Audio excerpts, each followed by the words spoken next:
electricity, we use the both words, and we will be looking at these same words in more specifically in next semester.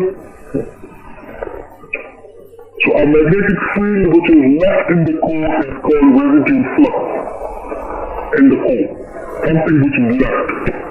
To force this flux to zero, an amount of MMF required is called coercive MMF or coercive force.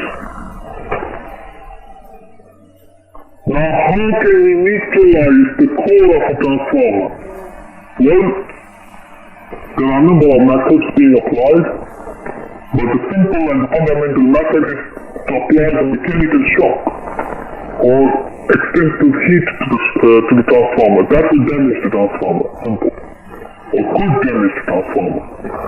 But these are the, in order to demagnetize the core, you need to apply certain energy, either electrical energy or some mechanical shock, forces, etc.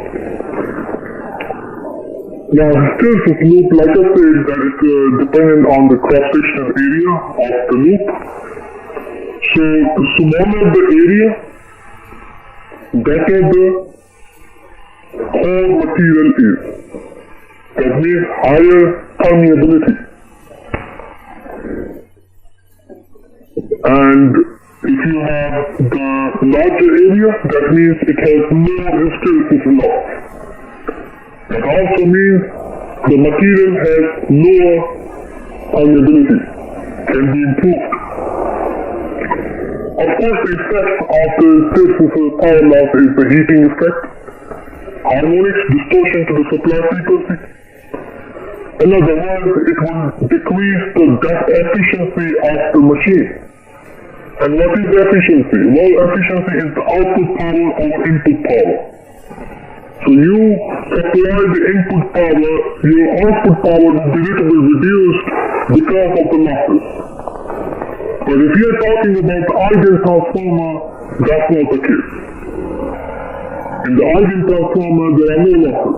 So that's the topic of interest when we want to apply the fundamental equations of the voltages and number of turns. Now, of course, the leakage flux is again with the flux which does not link to the winding that escapes out from the winding.